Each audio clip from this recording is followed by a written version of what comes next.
All right, now that we got all the gutting done, we got the window framing open.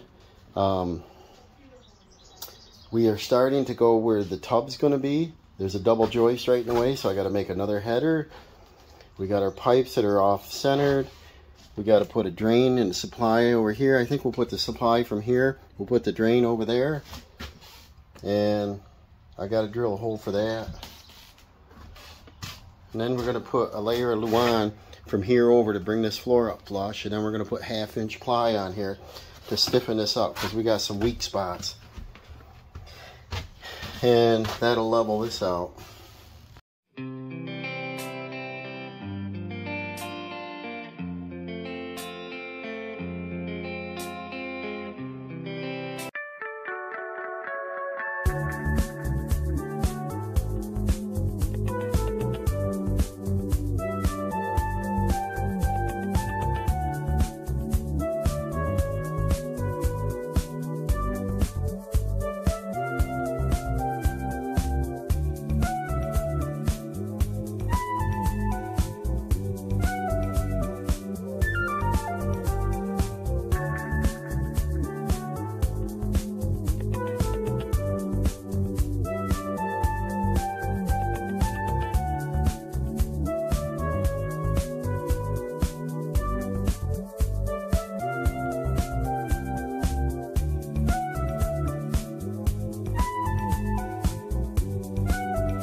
Alright, I'm putting in the small pieces now.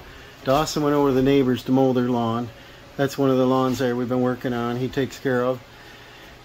And he likes to put his lines in it, so he's going to be doing a first pass. It's pretty tall because of that rain, and we missed last week. And then he's going to do diagonals on it.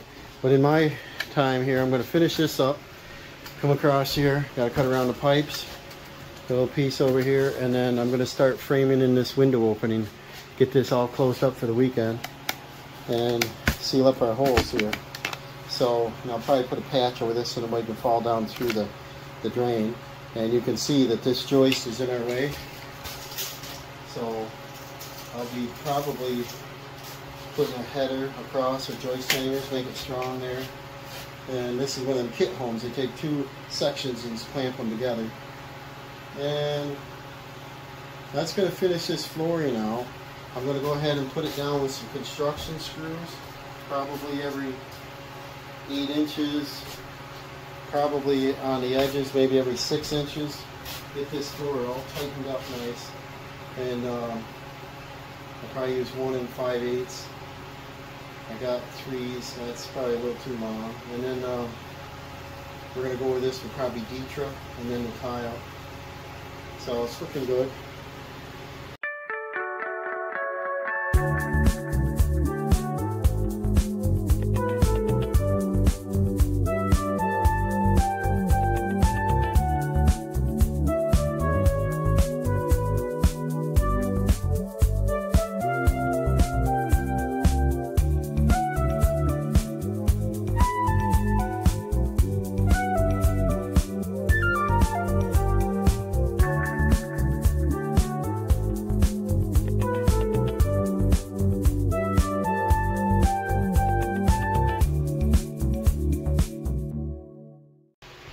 Alright, now that I got that framed out, what Dawson's going to do is hand me all that lumber right through the window. I'm going to stack it in here because I'm going to go ahead and put the sheathing outside and cover this up, and we'll get this thing in motion.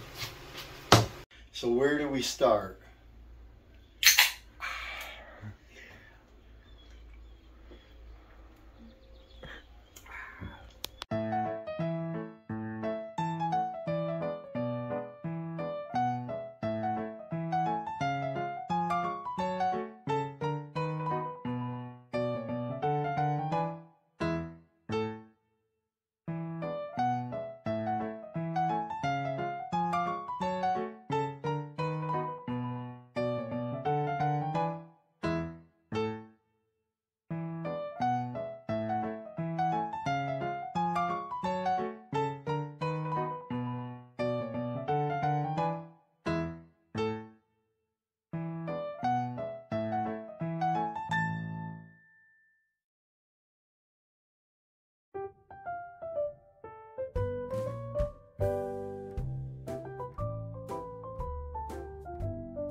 I had to buy one roll.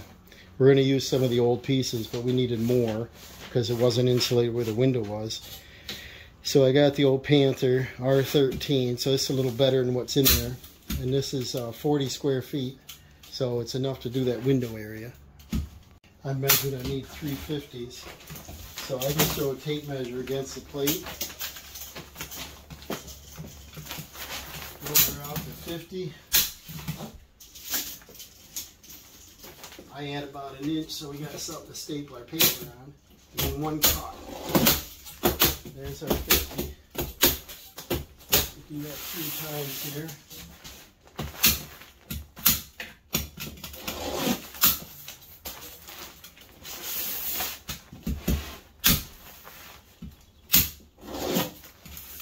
Like that. And then our bottom ones, Dawson will keep right up with me. We'll go right down the row here, but I need 21s here and I need 3 of those. He's trying not to shake them up so you don't get a dust bowl here. And need 21, so I'll cut about a 22.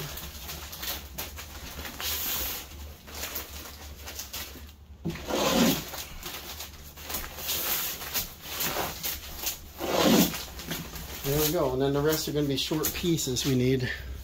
So Dawson's stuffing that in there, and he rolls back an inch off the top, inch off the bottom, brings it into the heated area, rolls the paper over, folds one lip over the other, and then one staple through them both, and that keeps it flush, flat.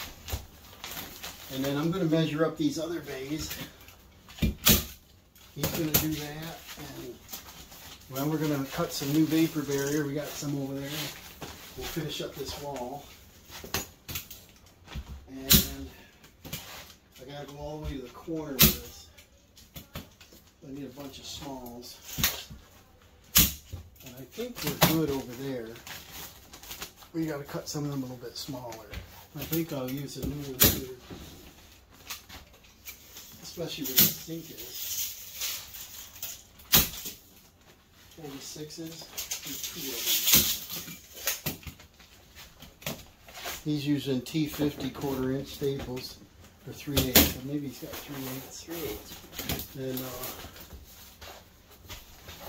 I need a 46er. The other way, if you want to leave a tape on, just mark the floor, you know. I know our tub's 48, but we've already marked the floor. I just put it to that. It's almost out here anyway.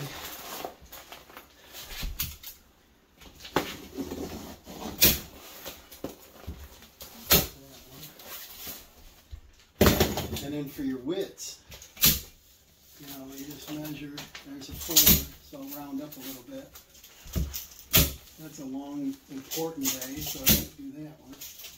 And then we got some pieces left over from when we did this. The sink one over here is a 10 by 46. All right, on the wires, when they go up through a wall, they go through a horizontal plate. You want to do a fire stop, which is caulking. Fire caulk would be great. Homeowner says use this stuff, so we got some all-purpose silicone. That's okay with me. Before we get this insulation all fixed, I want to do these here. That way, if you had a fire in a bay, it doesn't continue. The one on the floor here in the plate, I don't know what went on, but there used to be a hole here and here, and they line up with the pipes. I have a feeling that the pipes were inside the wall and came out up here for the pedestal sink. They probably froze, I would imagine. And then they have a big hole for the wire, and there was seeds in here. So I knew mice got up through there. So I stuff insulation in there and pack it tight, leave it down a whisker, and then we're gonna put silicone. And when that hardens, nothing's gonna be able to get through it. And then up here, I'm not sure I'm gonna seal these yet, because we're gonna put a 30 high by 36 wide mirror here that's lit. And so it'll go all the way over to here. I'm not sure where the power is going to be. So I drilled horizontal holes to bring the wire through. I didn't do that one because Dawson just put that in. We got to drill that one. No, we don't, because we can go through here, up, and over. So here we're going to set the insulation in. We're not going to go crazy stapling it. We're not going to put this drywall on yet. But we can continue with that wall, the vapor barrier, and the pieces, and then start to frame this wall. I want to keep busy. I don't have any 14-2 wire. I've got 12-2. I'd rather stay the same, so I got to get a little bit at home. I got some on a roll. I'll bring that tomorrow. But this hole can be filled. The horizontal holes, I don't worry so much. A fire getting from a bay to a bay, it's going to happen. But the verticals, you know, you don't want it to give that chimney effect. So we're going to seal them up. And the electric wire, we moved and drilled holes in the center of the stud where they were on the outside, and the staples went into the sheathing of the wire. It poked the sheathing, but it didn't hit the wire. They were really lucky. So we moved it to the center and we stapled and got them routed better. And it's got a nail plate on this one. And so we just got to do something better and safer than they did. And anytime in most walls, you got to remember not to put a long enough screw to pierce a wire or pipe. So make sure you're under 1.5 inches. And I got to get a different caulk in here because that tube is no good. So, but we're going to fill them up and we'll finish this stuff up, get some vapor barrier on here. All right, we got all the insulation installed, vapor barrier over top. Now Dad's got drywall he's screwing on. We're doing them vertical for a reason. Less pieces and tape joints. Progress, making progress.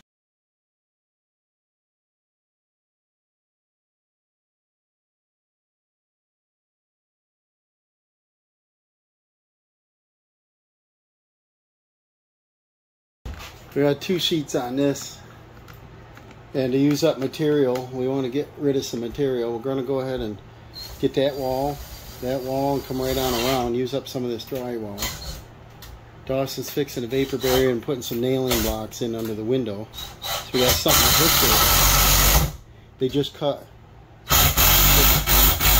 the studs off and never put a sill or nothing under it, and we need something to hook to.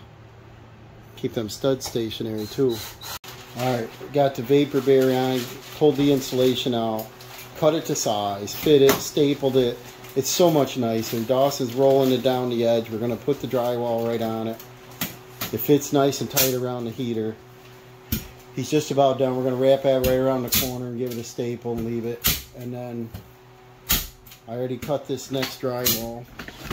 We're going to put this thing on there. Hopefully it fits. It should be pretty close.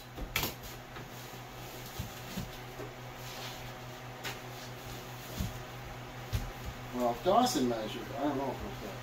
I didn't measure it. Yeah. It fit? Look at that. So now, lift up on it, the hair, and then let's get some screws in it. go ahead and mark your studs, and then wrap that plastic right around to that other stud and staple it and leave it. It's not going to hurt anything. And we might get this last piece in tonight. Maybe call it a night. It's getting late. So we got all the way over to here, and we got all of this around. We got to get a wire. I got some at home. We'll run that circuit up here. We're not sure where it's going to go yet. Hopefully the mirror will be in shortly. We got, I want to frame this wall, but I want the drywall behind it, so it's a sealed wall. And I got to frame this wall out. And it's going to shift over to the right about, I think it was about 1.5 inches. And so we got to remud that. And then we got to get the base off from that wall. And then we're going to get down to mudding. We got a lot of screws to put in. Dawson got to finish the screws on the floor. Got to be mudded, put one seal on it, and then we're going to cover it with wainscoting. We're going to come up about 40, almost 4 foot, cover this up. And then we got to do this knee wall of this wall, the plumbing. We got to build a wall over here, put the washer dryer hook up, the 220 for the dryer. We got to hook the 110 up for the washer. We got to do shut-off valves, drains. We got to do this drain. We got to move the sink plumbing over about 4 inches so it lines up with the sink. Got quite a lot to do. Let's see how much we can get done tomorrow. I think we did well today. What do you think, Dawson? We got to finish the drywall around this side. We got 2 more pieces to put on over here. And how many sheets of drywall we got left? Make sure we counted right. Should be within a half a sheet or so.